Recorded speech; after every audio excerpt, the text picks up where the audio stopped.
అనుకుంటున్నారు. ఏం జరుగుతుంది రాష్ట్రంలో? ఇదిగో అదిగో అంటున్నారు, వస్తున్నారు అంటున్నారు. గద్వాలు ఆయన వస్తారంటే అక్కడ ఉన్న వాళ్ళు ఏదో కంటతడి పెట్టారు. ఇట్లాంటి చాలా రాజకీయ సమీకరణలు కొంత మార్పు కనపడుతుంది. రవి గారు. శ్రీనివాస్ గారు, రాష్ట్రంలో రాజకీయ పునరేకీకరణ జరుగుతుంది.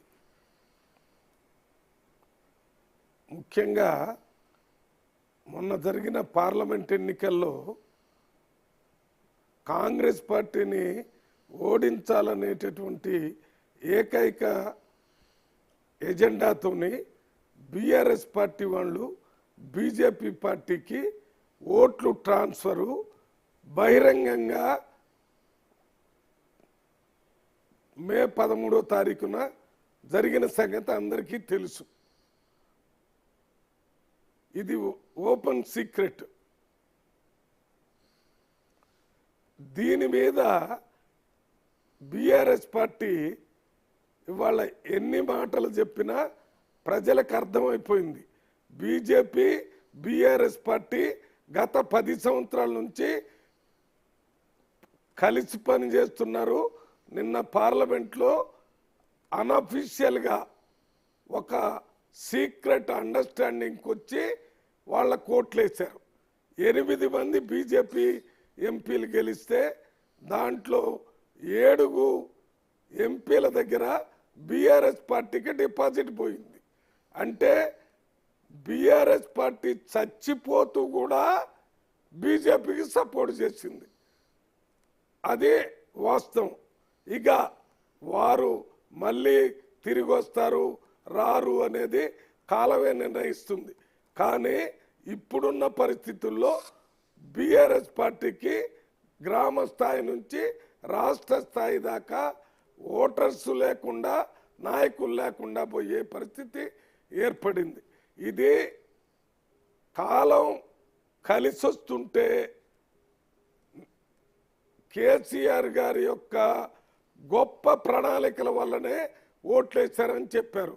అదే కేసీఆర్ గారు ఉన్నప్పుడే మొన్న జరిగిన 2023 ఎన్నికల్లో స్పష్టమైన మెజార్టీతోని కాంగ్రెస్ పార్టీ గెలిచింది.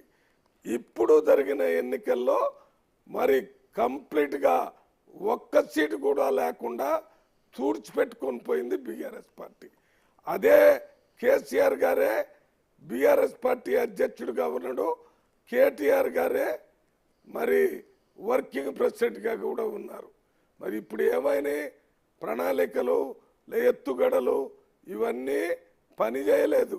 ఎందుకంటే వాళ్ళు ఓటమి బీఆర్ఎస్ అండర్స్టాండింగ్ లో భాగంగా వాళ్ళకి 8 స్థానాలు వచ్చినాయి. అది ఒక అంశం. మీరు అన్నట్టుగా కాసేపటికి అది లక్ష్మణ్ గారు బీఆర్ఎస్ శ్రీనివాస్ యాదవ్ గారు రియాక్ట్ అవుతారు ఆ అంశం. కానీ బీఆర్ఎస్ సంబంధించిన ఎమ్మెల్యేలు వస్తున్నారు. లక్ష్మణ్ గారు మీ వైపు తిప్పుకోవడానికి ప్రయత్నమా, వాళ్ళే మీ వైపు రావడానికి ప్రయత్నమా, ఏం జరుగుతుంది? అసలు నేను మాట్లాడిన మొదటి మాటే రాజకీయ పునరేకీకరణ రాష్ట్రంలో జరగబోతుంది అని చెప్పాను. ఎవరు ఎక్కడికి రావాలని మాకిప్పుడేమీ స్పష్టమైన మెజారిటీ ఉంది. కాంగ్రెస్ పార్టీకి ఇంత ముందు 64 సీట్లు ఉంటే ఇప్పుడు 65 సీట్లు వచ్చినాయి. 60 సీట్లు వస్తేనే సరిపోయే దగ్గర మాకు పూర్తి మెజారిటీ ఉంది.